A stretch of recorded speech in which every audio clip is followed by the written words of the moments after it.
Diyos kamao yung tubag. Sa diyan kamao ka muhulat. Amen. Nalipay kay ko na kagapo nakita din ako ang tinunang kawan. Diba? Magsay-sintay uno na ko. Sugod ko ko. Kahit sunod ko mong sa dili. 10 anyos pag-YouTube. Sa daan niya reliyon nato sa una. Nagiwag yung Diyos Ginoo. Napo ko. Dili pagani ko tinuod ng Ginoo. Pero napo ko. Muna nga. Karon nga panahon. Muna giikot sa itong mensahe nga. Wabot magpasabot nga. Nagpakahilom ang Ginoo. Wala kang itubag. Amen. Mapagkampo. Amen. Wala na siya magtagan. Yes. Gusto lang sa Ginoo nga ma-purify ang imong kasing-kasing aron sa hustong panahon makaingon ka nga Diyos gid siya nga tamhanan. Amen. Diyos siya nga dunay gitakda nga panahon Amen. sa tinuod nimong kadaugan ug kalipay.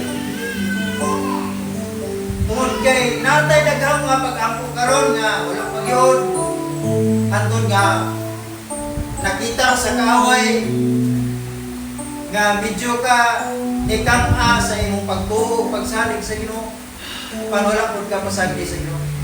Nga walay mga pagsulay nga gipaabot sa Ginoo nga dili nimo madaw. Ano man, tungod kay nianang panahon na nga madiskurahe ka, agamon ka sa Ginoo. Ano man, dili nimo kaya. Muna nga hulat lang yun sa Ginoo.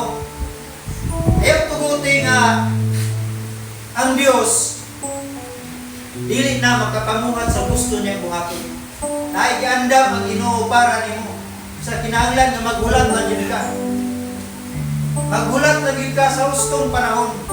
Ayaw pagkawala sa paglahom. Ayaw pagkadiskurahe matag adlaw kay normal na. Problem is real. Ang problema nga mga tensyonan matag adlaw na agyo na tinuod na ang may tabok sa imong kinabuhi. Tinuod na ang may tabok sa imong kinabuhi. Na tinutong yun diyan po nga bisan ako ako'y daghang mga problema. Pero tungod kay ang Dios nga akong gialagaran buhi siya. Makamao siya maminaw sa imong gisaan, sa imong gipangayo. Pero wabot magpasabot nga sa imong gipangayo naa dayon. Diba? Gusto sa Ginoo nga idibilak ang imong pagtuo, pagsalig ug ang imong pagbulat sa hustong panahon. Kaya ang gusto sa tao, gusto niya nga makabot tayo, urang-urada. Pero dili na mo plano sa Ginoo. Ang plano sa Ginoo layo ug ataas kayo kaysa atong mga plano. Muna nga mubo ra kayo ang atong expectation sa atong mga pagkampo. Sa diyang mahamputan na adayon. Pero hilumdumi ng Diyos, sa walang pagani kang mampo, naibalo na siya. Amen. Pero doon na po'y gustong panahon sa katubagan sa tanan ng mga pagkakas. Nindot kayo mensahe nga nadiskurahe ka, kung saan mo nakasalis. Sa ako nag-ingon, mo na'y hinagiban sa kaaway nga madiskurahe ka. Yan naman, tungod kayo nakabalo ang kaaway nga humas sa tanan ng mga problema na agawin kasulbaran. Pareha ba sa usa ka tao nga naa sa ospital nag-ilog sa kamatayon no kinabuhi. Nasa ICU pero wa ka makaibalo kung saan niya adlaw naka-recover siya. Yung nana atong kinabuhi. Na usahay gilubog na ta sa atong mga problema. Pero hinumdumi nga anak kas Ginoo. Amen.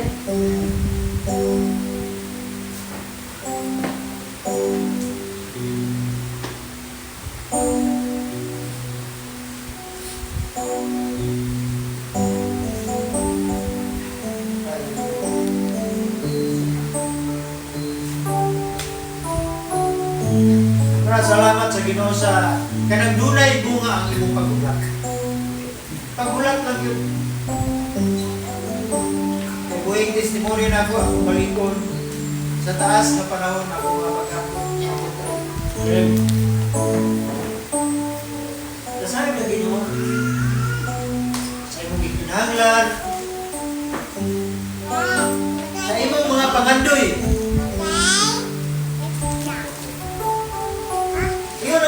nga pangayo kamo sa bisan kung saan kanako aron makumpleto ang inyong kalipay. Di ba ang pinaka-bugat natong pangayon sa diyan matagbo na makumpleto ang atong kalipay, di ba? Muna karon nakumpleto na gyud ang kalipay. Amen. Salamat sa Ginoo. So kumpleto na gyud kay nakita na gyud ako akong tatay. Luis Ginoo, basko pa, 83 anyos. Pagmotor-motor pa. Basko pa, wala pa'y balatian. Ginoo, salamat kayo sa ipakita ng milagro sa akin.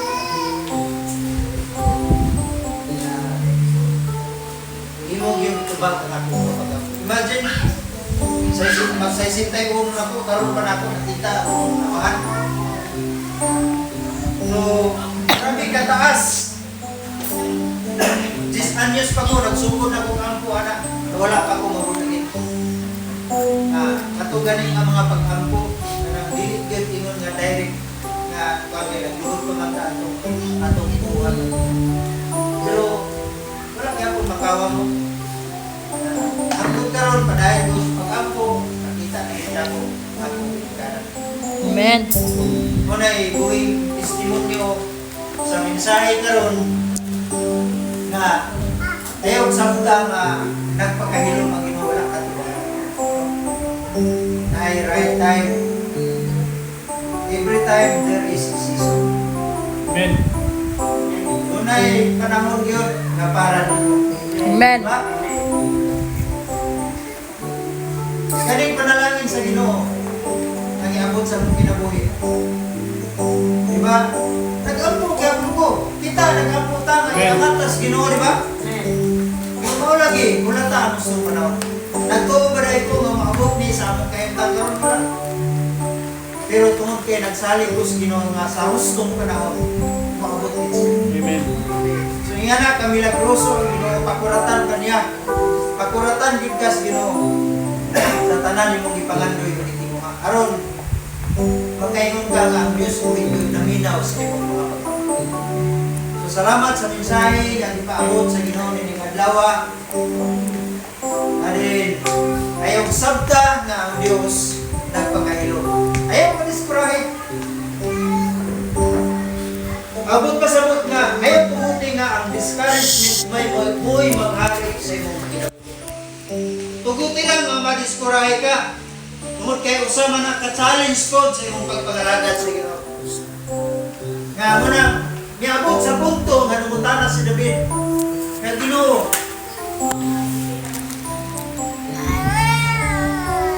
tugutan ba dahil di mo nga mag-antos ko hangtod sa kampuran? Nangutana sa Ginoo. Kusa, ikaw karon ug ako, kanunay kong kapangutana sa Ginoo, Lord, ini mga pag-antos nga gihimo sa imong katawhan karon. Doon na ni katapusan. Amen. Sama sa bagyo, nay katapusan. Nailurang. Sama sa ulan, mulurang gyapon na bisan pa kung sa taas kung sa katusog. Ngayon sa miana ang problema nato, mulurang gyapon na. Sama sa kinabuhi niyo, grabe nga bagyo sa kinabuhi apan gilurang gyapon. Di ba? Usa ka challenge nato nasa diyang kamaulan gyud kamulan sa Ginoo. Amen. Kasabi na mga problema kay kabahin man na sa atong kinabuhi patag daw. Kay kadang mga problema mga sa karason sa diha kalingkuron sa Ginoo. Amen. Kay kung nga kay problema, di gyud ka balik. Maabot ang mga problema sa hustong panahon sa kinabuhi, dili kalingkuron. Kumpag matumbang. Mana si John Paul kung bilin. Before niabot ang problema, nakakaplag na sila. Ano ba? Lord. Kaya kung wala pa sila kakaplag sa Ginoo, matong ang mga problema, imposible na makalabot tayo sila. Amen. Okay na ay Ginoo sa